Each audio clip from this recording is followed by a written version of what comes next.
ನಮ್ಮ ಎಲ್ಲ ಅಂಗನವಾಡಿಯಲ್ಲಿ ಮಕ್ಕಳುಗಳನ್ನ ನಾವು ಆರೈಕೆ ಮಾಡೋಣ. ಕೇಂದ್ರ ಸರ್ಕಾರ ಮತ್ತು ರಾಜ್ಯ ಸರ್ಕಾರ ಎರಡೂ ಕೂಡ ಮಾಡ್ತಾ ಇದೆ. ಇವತ್ತು ಏನಾಗಿದೆಯಪ್ಪ ಅಂತ ಹೇಳಿದ್ರೆ, ಸುಮಾರು 3 ತಿಂಗಳಿಂದ ಅಂಗನವಾಡಿ ಮಕ್ಕಳಿಗೆ ಊಟ ಕೊಡೋಕ್ಕೂ ಈ ಸರ್ಕಾರದಲ್ಲಿ ಹಣ ಇಲ್ಲ. ಪರಿಸ್ಥಿತಿ ಅಂಗನವಾಡಿಗಳಿಗೆ ಭೇಟಿ ಮಾಡಿದಂಥ ಸಂದರ್ಭದಲ್ಲಿ ಏನಿದೆ ಪರಿಸ್ಥಿತಿ ಅಂತ ನೋಡೋಣ ಅಂತ ಹೋದಂಥ ಸಂದರ್ಭದಲ್ಲಿ ಅಂಗನವಾಡಿಗೆ ಫುಡ್ ಸಪ್ಲೈ ಆಗಿಲ್ಲ.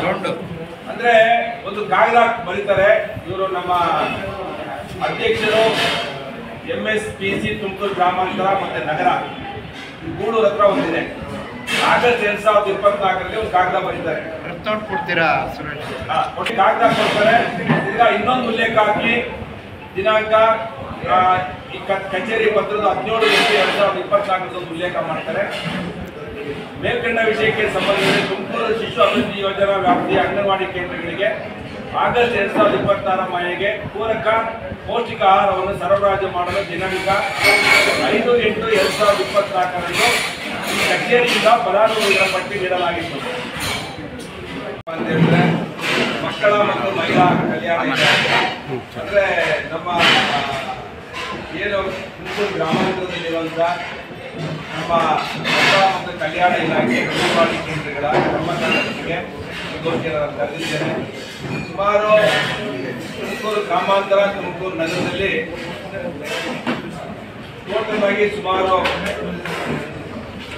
ಮಕ್ಕಳಿಗೂ ಊಟ ಕೊಡೋದಕ್ಕೆ ಏನು ಅಂಗನವಾಡಿ ಕೇಂದ್ರದಲ್ಲಿದೆ, ಅದಕ್ಕೂ ಹಣ ಕೊಡೋಕ್ಕೆ ಹಣ ಇದ್ದರೆ ಈ ಸರ್ಕಾರ ದಿವಾಳಿ ಆಗಿದೆ.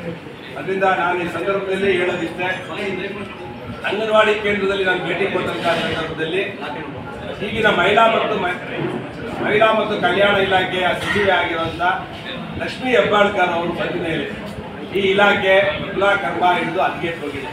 ಮಕ್ಕಳಿಗೆ ಪೌಷ್ಟಿಕ ಆಹಾರ ಕೊಡೋದ್ರಲ್ಲೂ ಕೂಡ ಕಳಬೇರಿಕೆ ಇದೆ. ಗುಣಮಟ್ಟದ ಆಹಾರ ಸರಬರಾಜು ಆಗ್ತಾ ಇಲ್ಲ. ನಾನಿವತ್ತು ಈ ಏನು ಮಕ್ಕಳ ಊಟದಲ್ಲಿ ಫ್ರಾಡ್ ಆಗ್ತಾ ಇದೆ, ಇದು ಕೇಂದ್ರ ಸರ್ಕಾರ 60% ಹಣ ಕೊಡುತ್ತೆ, 40% ರಾಜ್ಯ ಸರ್ಕಾರ ಕೊಡುತ್ತೆ. ಮಕ್ಕಳಿಗೆ ಪೌಷ್ಟಿಕ ಆಹಾರ ಕೊಡಬೇಕು. ಬಡವರ ಮಕ್ಕಳಿಗೆ, ಗ್ರಾಮೀಣ ಪ್ರದೇಶದಲ್ಲಿರುವಂಥ ಕೂಲಿ ಕಾರ್ಮಿಕರ ಮಕ್ಕಳಿಗೆ ಪೌಷ್ಟಿಕ ಆಹಾರದ ಕೊರತೆ ಇರುತ್ತೆ, ಮನೆಯಲ್ಲಿ ಕಷ್ಟ ಇರುತ್ತೆ ಅಂತೇಳಿ ಈ ಯೋಜನೆಯನ್ನ ಅನುಷ್ಠಾನ ಮಾಡಿರೋದು. ಆದರೆ ಇವತ್ತು ಮಕ್ಕಳಿಗೆ ಲಕ್ಷ್ಮೀ ಹೆಬ್ಬಾಳ್ಕರ್ ಅವರು ಸಚಿವರಾದ್ಮೇಲೆ ಹೆಸರು ಕಾಳಾಗಲಿ, ಚಿಕ್ಕಿ ಆಗಲಿ, ಆಮೇಲೆ ಬೆಲ್ಲ ಆಗಲಿ, ಸೋಯಾಬೀನ್ ಆಗಲಿ, ಅಕ್ಕಿ ಆಗಲಿ, ಗೋಧಿ ಆಗಲಿ, ಎಣ್ಣೆ ಆಗಲಿ, ಸಕ್ಕರೆ ಆಗಲಿ ಎಲ್ಲವೂ ಕಲಬೆರಕೆಯಲ್ಲಿ ಇವತ್ತು ಕೂಡಿದೆ. 2024ರಂದು MSPಗೆ ಭೇಟಿ ನೀಡಿ ಪರಿಶೀಲಿಸಿ ತಕ್ಷಣ ಆಹಾರ ಸರಬರಾಜು ಮಾಡಲು ತಿಳಿಸಿದರೂ ಸಹ ಇದುವರೆಗೂ ಅಂಗನವಾಡಿ ಕೇಂದ್ರಗಳಿಗೆ ಆಹಾರ ಸರಬರಾಜು ಮಾಡಿರುವುದಿಲ್ಲ. ಇದರಿಂದ ಆಹಾರ ಸರಬರಾಜಿನಲ್ಲಿ ವಿಳಂಬವಾಗಿದ್ದು ಕೂಡಲೇ ಅಂಗನವಾಡಿ ಕೇಂದ್ರಗಳ ಫಲಾನುಭವಿಗಳ ಹಿತದೃಷ್ಟಿಯಿಂದ ಆಹಾರ ಪದಾರ್ಥಗಳ ಸರಬರಾಜು ಮಾಡಲು ಹೋಗಿದೆ. ಅಂದರೆ ಮಕ್ಕಳ ಅಂಗನವಾಡಿಗೆ ಊಟದ ಸಪ್ಲೈ ಮಾಡಬೇಕಿತ್ತು. ಮುಂಚೆ ತರಕಾರಿ ಇತ್ತು, ಚಿಕ್ಕಿ ಇತ್ತು, ಆಮೇಲೆ ಎಳ್ಳುಂಡೆಗಳಿತ್ತು, ಆಮೇಲೆ ಪೌಷ್ಟಿಕ ಆಹಾರಕ್ಕೆ ಬೇಕಾಗಿರುವಂಥ ಎಲ್ಲವನ್ನ ನಮ್ಮ ಸರ್ಕಾರ, ಹಿಂದಿನ ಸರ್ಕಾರ ಕೂಡ ಮಾಡ್ತಾ ಇತ್ತು. ಬೆಲ್ಲ ಕಳಪೆ ಇದೆ, ಇವತ್ತು ಕೊಡುವಂಥ ಬೆಲ್ಲ. ಸಾಂಬಾರ್ ಮಸಾಲ ಕಳಪೆ ಇದೆ, ಉಪ್ಪಿಟ್ಟು ಮಸಾಲ ಕಳಪೆ ಇದೆ. ಹೆಸರು ಮಕ್ಕಳು ಕೊಡ್ತಂತ ನಿಲ್ಲೇ ಬಿಟ್ಟಿದ್ದಾರೆ. ತರಕಾರಿ ಮಕ್ಕಳು ಕೊಡ್ತಾ ಇದ್ರು, ಅದು ನಿಲ್ಲಿಸ್ಬಿಟ್ಟಿದ್ದಾರೆ. ಆಮೇಲೆ ಕಡಲೆ ಚಿಕ್ಕಿ ಅಂತ ಬರ್ತಾ ಇತ್ತು, ಕಡಲೆ ಬೀಜದಲ್ಲಿ ಚಿಕ್ಕಿ ಮಾಡೋದು, ಅದನ್ನು ಇವತ್ತು ನಿಲ್ಲಿಸಿದ್ದಾರೆ. ಅಂದ್ರೆ ಮುಂಚೆ ಪೌಷ್ಟಿಕ ಆಹಾರ ಏನು ಕೊಡಬೇಕಾಯ್ತು ಅವೆಲ್ಲವನ್ನ ನಿಲ್ಲಿಸಿದೆ. ಆಮೇಲೆ MSPC ಅಂತ ಏನು ಒಂದು ಮಹಿಳಾ ಸಬಲೀಕರಣ ಮಾಡಬೇಕು ಅಂತೇಳಿ ಮಹಿಳಾ ಸೊಸೈಟಿ ಕೊಡಬೇಕಾಗಿತ್ತು ತಾಲೂಕುಗಳಲ್ಲಿ. ಇವತ್ತು ಏನು ಮಾಡಿದ್ದಾರೆ ಅಂತ ಹೇಳಿದ್ರೆ, ಇವತ್ತು ಯಾರೋ ಒಬ್ಬ ತಮಿಳುನಾಡಿನ ಮೂಲದ ಒಂದು ಕಂಪನಿ, ಅಂದರೆ ಕ್ರಿಸ್ಟ್ ಅಂತ ಕಂಪನಿಗೆ ಕೊಟ್ಟಿದ್ದಾರೆ. ಆ ವ್ಯಕ್ತಿ 4 ಸಂಸ್ಥೆಗಳನ್ನು ಇಟ್ಕೊಂಡು ಎಲ್ಲವನ್ನ ಆತನೇ ಕಪಿ ಮುಚ್ಚಿನ ಇಟ್ಕೊಂಡು ಅವನೇ ಭ್ರಷ್ಟಾಚಾರ ಮಾಡಿ ಪ್ಯಾಕ್ ಮಾಡೋದಕ್ಕೆ ಮಾತ್ರ ಈ MSPLಗೆ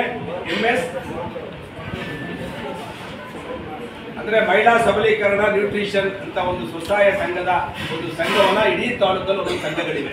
ಆ ಸಂಘದವರೇ ಹಣ ನೇರವಾಗಿ ಅವ್ರಿಗೆ ಕೊಡಬೇಕಾಯಿತು. ಅವರೇ ಹೆಸರು ಕಾಳು ಇರ್ಬೋದು, ಉದ್ದಿನ ಕಾಳು ಇರ್ಬೋದು, ತರಕಾರಿ ಇರ್ಬೋದು, ಚಿಕ್ಕಿ ಇರ್ಬೋದು, ಎಲ್ಲವನ್ನ ಪರ್ಚೇಸ್ ಮಾಡಿ ಅವ್ರ ಮುಖಾಂತರ ಇದು ಅಂಗನವಾಡಿಗೆ ಹೋಗ್ಬೇಕಾಯಿತು. ಆದರೆ ಲಕ್ಷ್ಮೀ ಹೆಬ್ಬಾಳ್ಕರ್ ಅವರು ಸಚಿವರಾದ್ಮೇಲೆ ಕ್ರಿಸ್ಟ್ ಅಂತ ಒಂದು ಕಂಪನಿ, ಅಂದರೆ ತಮಿಳುನಾಡಿನ ಮೂಲದ ಒಬ್ಬ ಕಂಪನಿಗೆ ಕೊಟ್ಟು ಅವನ ಮುಖಾಂತರ ಇದು ಭ್ರಷ್ಟಾಚಾರವನ್ನು ಮಾಡಿ ಬಡ ಮಕ್ಕಳಿಗೆ ಕೊಡುವಂಥ ಊಟದಲ್ಲಿ ಅವ್ಯವಹಾರ ಮಾಡಿ ಬಡ ಮಕ್ಕಳಿಗೆ ಯಾವುದೇ ಪೌಷ್ಟಿಕ ಆಹಾರವನ್ನು ಕೊಡದಲೆ ಕಳಪೆ ಗುಣಮಟ್ಟದ ಆಹಾರವನ್ನು ಸರಬರಾಜು ಮಾಡುವಂತದ್ದು ಮಹಿಳಾ ಮತ್ತು ಕಲ್ಯಾಣ ಇಲಾಖೆಯಲ್ಲಿ ಇವತ್ತು ಆಗ್ತಾ ಇದೆ. ಯಾವುದೇ ಸರ್ಕಾರದಲ್ಲಿ ಎಲ್ಲವೂ ಹಳ್ಳ ಹಿಡಿದಿದೆ. ಸರ್ಕಾರ ದಿವಾಳಿ ಆಗಿದೆ. ಸರ್ಕಾರದಲ್ಲಿ ಸಂಬಳ ಕೊಡೋಕ್ಕೂ ದುಡ್ಡಿಲ್ಲ. ಇನ್ನೊಂದು 3 ತಿಂಗಳು ಹೋದ್ರೆ ಸಂಬಳ ಅಲ್ಲ. ಈಗ ಅಂಗನವಾಡಿ ಮಕ್ಕಳು ಬಡವ್ರ ಮಕ್ಕಳು ಕೊಡೋಕ್ಕೂ 4-5 ತಿಂಗಳಾಗಿದೆ ಪೇಮೆಂಟ್ ಕೊಡ್ತೀವಿ. ಗೊತ್ತಿಲ್ಲ ನಿಮಗೆ. ನಾನು ಯಾರ ಈ ತಮಿಳ್ನಾಡು ಮೂಲದ ಕಂಪನಿಯವ್ರಿಗೆ ಫೋನ್ ಮಾಡಿದಾಗ ಆ ಥರ ಹೇಳ್ತಾರೆ 5 ತಿಂಗಳಾಗಿದೆ ಹಣ ಕೊಟ್ಟು ಅಂತೇಳಿ. ಅದಕ್ಕೆ ಅಂಗನವಾಡಿ ಮಕ್ಕಳು ಕೊಡೋಕ್ಕೂ ಹಣ ಇಲ್ಲ ಆದ್ಮೇಲೆ ಈ ಸರ್ಕಾರ ದಿವಾಳಿ ಎದ್ದೋಗಿದೆ. ಸರ್ಕಾರದಲ್ಲಿ ₹1 ಕೆಲಸ ಆಗ್ತಿಲ್ಲ. ಕಾಂಗ್ರೆಸ್ ಶಾಸಕರೇ ಹತಾಶ ಕೂತಿದ್ದಾರೆ.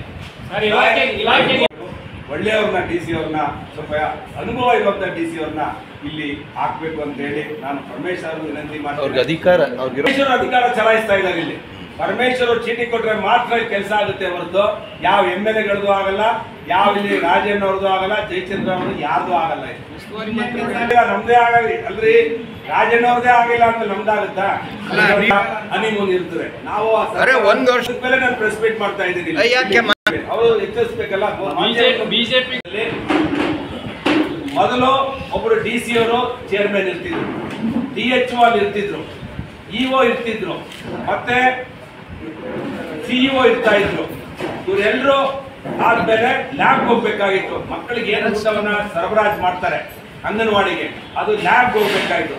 ಲ್ಯಾಬ್ ಇಂದ ರಿಪೋರ್ಟ್ ಬರಬೇಕಾಗಿತ್ತು.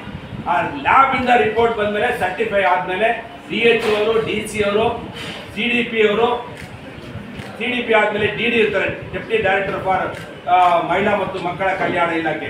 ಇವರೆಲ್ಲರೂ ಒಂದು ಕಮಿಟಿ ಇದ್ದು ಆ ಕಮಿಟಿ ಮುಖಾಂತರ ಅಪ್ರೂವಲ್ ಆದ್ಮೇಲೆ ಅವರಿಗೆ ಬಿಲ್ ಅನ್ನ ಕೊಡ್ತಾ ಇದ್ರು. ರಾಜ್ಯ ಸರ್ಕಾರ ಒಂದು ಯೋಜನೆಯನ್ನ ತಂತು, ಮಹಿಳಾ ಸಬಲೀಕರಣ ಆಗಬೇಕು ಅಂತೇಳಿ ಮಹಿಳಾ MSPC ಅಂದ್ರೆ ಮಹಿಳಾ ಸಪ್ಲಿಮೆಂಟರಿ ನ್ಯೂಟ್ರಿಷನ್ ಪ್ರೊಡಕ್ಷನ್ ಸೆಂಟರ್ ಅಂತ ಒಂದು ಸ್ವಸಹಾಯ ಸಂಘವನ್ನ ರಚನೆ ಮಾಡ್ಕೊಂಡು, ಅಂದ್ರೆ ಹೆಣ್ಮಕ್ಳಿಗೆ ಇದನ್ನ ಈ ಸ್ವಸಹಾಯ ಸಂಘಕ್ಕೆ ನೇರವಾಗಿ ಈ ಹಣವನ್ನ ಕೊಡಬೇಕು.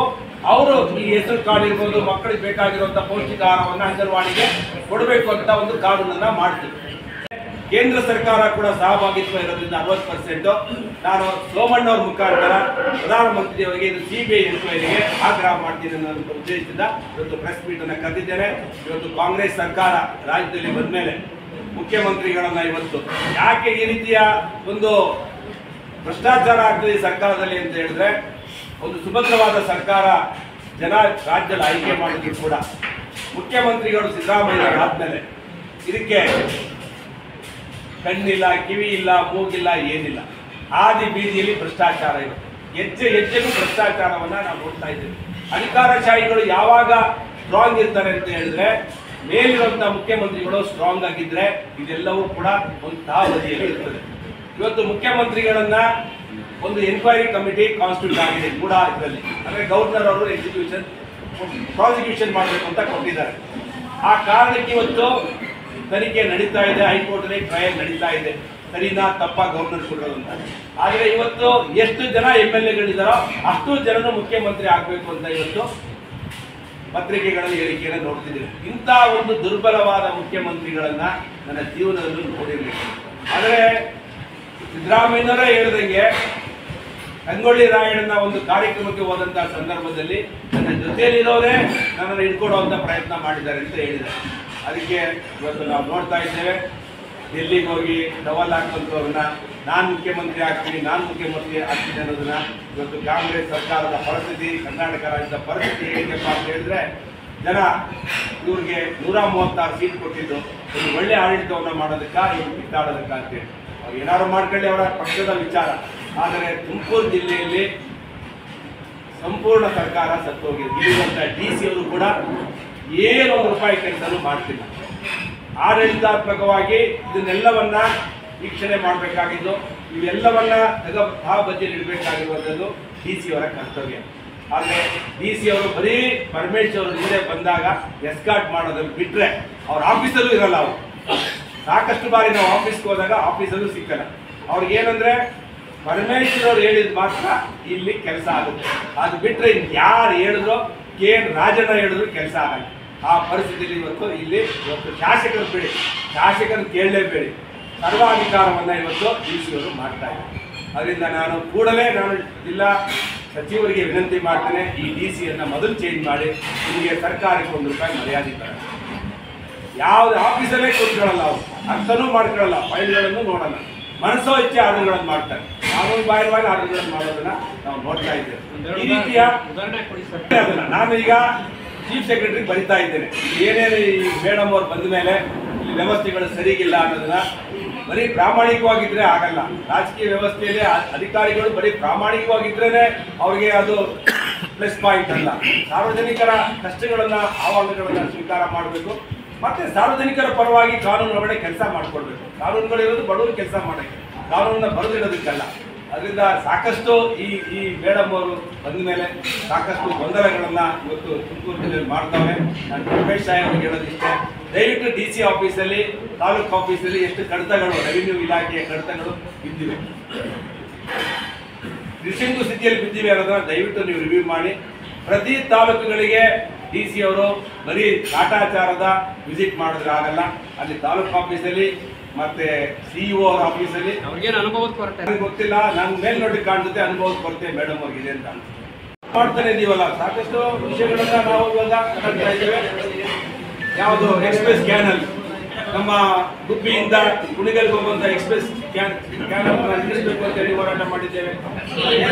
ಸರ್ಕಾರಿಕವಾಗಿ ಯೋಜನೆ ಇದನ್ನು ಯಾವುದೇ ಕಾರಣಕ್ಕೂ ನಾವು ಮಾಡೋದಿಲ್ಲ ಸ್ಪಷ್ಟವಾಗಿ ಹೇಳಿದ್ದೇವೆ.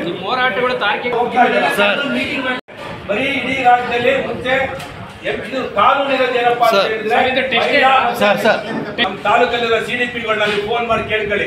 ನನ್ನ ತಾಲೂಕು ಬಿಟ್ಬಿಡ್ರೆ ನೀವು ಚಿಕ್ಕನಾಯಕನಹಳ್ಳಿದೆ, ಕೊರಟಗೆರೆಯಲ್ಲಿ ಇರುವಂತ CDPಗಳನ್ನ ಕೇಳಿ ಒರಿಜಿನಲ್ ಇದಂತ. ಮಕ್ಕಳು ಯಾಕೆ ತಿಂತಿಲ್ಲ ಅಂತ ಕೇಳಿ, ಒಬ್ಬ ಮಕ್ಕಳು ಸರಿಯಾಗಿ ತಿಂತಾ ಇಲ್ಲ. ಇದ್ರು 50% ಮಕ್ಕಳನ್ನ ಯೂಸ್ ಮಾಡ್ತಾ ಇಲ್ಲ. ನಾಳೆಯಿಂದ ಮಕ್ಕಳ ಸಂಖ್ಯೆನೇ ಕಡಿಮೆ ಆಗ್ಬಿಟ್ಟಿದೆ, ಊಟ ಸರಿಗಿಲ್ಲ ಅಂತ ಹೇಳಿ ತಾಯಿಂದ್ರೆ ಕಳಿಸ್ತಿಲ್ಲ. ಇವೆಲ್ಲ ಫೀಡ್ಬ್ಯಾಕ್ ತಗೊಂಡೇ ನಾನು ಮಾಧ್ಯಮದ ಮುಂದೆ ಹೇಳ್ತಾ ಇರೋದು.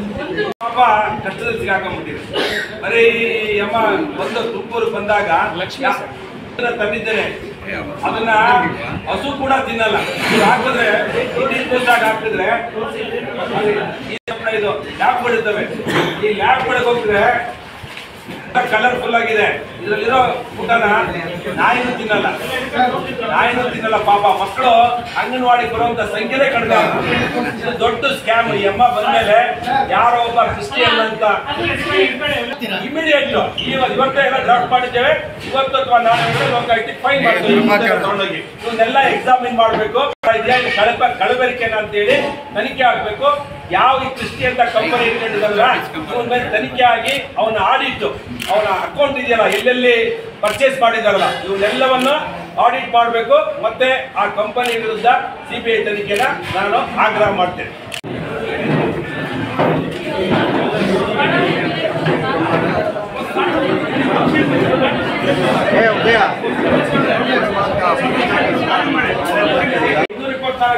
ಎಷ್ಟು ಕೋಟಿ ಇದೆ ಅಂತ, ಮೇಜರ್ ಸ್ಕ್ಯಾಮ್ ಇಟ್ ಈಸ್.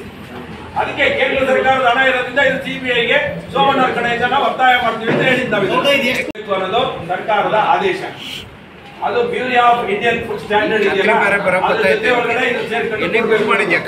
ಆದ್ರೆ ಇದನ್ನ ನೇರವಾಗಿ ಯಾರೋ ಒಬ್ಬ ಕ್ರಿಸ್ ಕಂಪನಿ ಇದೆಯಲ್ಲ ಅವನು ಕೊಟ್ಬಿಟ್ಟು ಅವನು ಬರೀ MSPL ಅನ್ನ ಪ್ಯಾಕೆಟ್ ಮಾಡಕ್ಕೆ ಇಟ್ಟು ಅವನ ಹೆಣ್ಮಕ್ಳ ಸಬಲೀಕರಣ ಮಾಡಕ್ಕೆ ಎಲ್ಲವೂ ಅವ್ರಿಗೆ ಬರ್ಬೇಕು, ನೇರವಾಗಿ ಅವ್ರ ಖಾತೆಗೆ ಬರಬೇಕು. ಅವ್ರ ಹೆಸರು ಕಾರ್ಡ್ ಇರ್ಬೋದು, ಕಡಲೆಕಾಳು ಇರ್ಬೋದು, ಸೋಯಾಬೀನ್ ಇರ್ಬೋದು, ರಾಗಿ ಇರ್ಬೋದು, ಗೋಧಿ ಇರ್ಬೋದು, ತರಕಾರಿ ಇರ್ಬೋದು, ಎಲ್ಲವನ್ನ ಪ್ಯಾಕ್ ಮಾಡಿ ಅವ್ರು ಕೊಡ್ಬೇಕು. ಇದನ್ನ ಓವರ್ ಕ್ರಾಸ್ ಮಾಡಿ ಕ್ರಿಸ್ ಅಂತ ಕಂಪನಿ ಅವರಿಗೆ ಕೊಟ್ಟು ಅವನು ಬರೀ ಪ್ಯಾಕ್ ಮಾಡಕ್ಕೆ ಇಟ್ಟು ಹೆಣ್ಮಕ್ಳನ್ನ ಏನ್ ಸಬಲೀಕರಣ ಆಯ್ತಿದ್ದು. ತಮಿಳ್ನಾಡು ಮೂಲದವ್ರು ಕೊಟ್ಬಿಟ್ಟು ಅವನಿಂದ ದುಡ್ಡು ಮಾಡ್ಕೊಂಡು ಇವರು ಇಲ್ಲಿ ಬರೀ ನಮ್ಮ ಹೆಣ್ಮಕ್ಳು ಪ್ಯಾಕೆಟ್ ಮಾಡೋದನ್ನ ಕೊಡೋದು. ಅವ್ರಿಗೆ ಆರ್ಟಿಗಳಾಗಿದೆ, ಸಂಬಳ ಕೊಟ್ಟು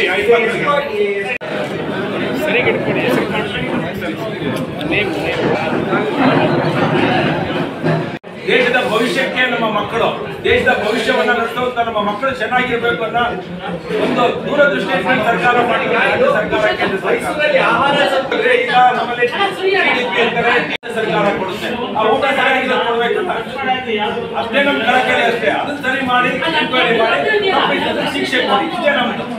ಆಮೇಲೆ ಹಣದ ಬಿಡುಗಡೆ ಮಾಡಿಲ್ಲ, ಕಳಪೆ ಅಂತ ಅಂದ್ರೆ ಹೇಗೆ ಹೇಳಿ? ಮಕ್ಕಳು 2 ಲಕ್ಷ ಹಣ ಕೊಡ್ತಾರೆ ಇದಕ್ಕೆ, ಮಕ್ಕಳಿಗೆ ಊಟಕ್ಕೆ 30 ಲಕ್ಷ ಹಣದಲ್ಲಿ 10 ಲಕ್ಷನೂ ಖರ್ಚು ಮಾಡ್ತಾ ಇಲ್ಲ. ಎಲ್ಲಾರು ಬರಲಿ. ನಾವ್ ಹೇಳೋದೇನಂದ್ರೆ ಕೊಡೋ ದುಡ್ಡಿಗೆ ಪೌಷ್ಟಿಕ ಆಹಾರ ಮಕ್ಕಳಿಗೆ ಕೊಡ್ಬೇಕು ಅನ್ನೋದು ನಮ್ಮ ಆಗ್ರಹ. ಯಾರ ಕೊಡ್ಲಿ, ತಿಮ್ಮಪ್ಪ ಕೊಡ್ಲಿ, ಗೋರಪ್ಪ ಕೊಡ್ಲಿ, ನಮ್ದೇನು ತಕರಾರಿಲ್ಲ. ಆದ್ರೆ ಕೊಡುವಂತವೇ ಫ್ರಾಡ್ ಮಾಡಿ ಮಕ್ಕಳಿಗೆ ಊಟದಲ್ಲಿ ಏನು ಪೌಷ್ಟಿಕ ಆಹಾರ ಇಲ್ಲ, ಎಲ್ಲ ಕಲಬೆರಕೆ ಇದೆ ಇದರಲ್ಲಿ. ಕಳೆದ 5 ವರ್ಷಗಳಿಂದ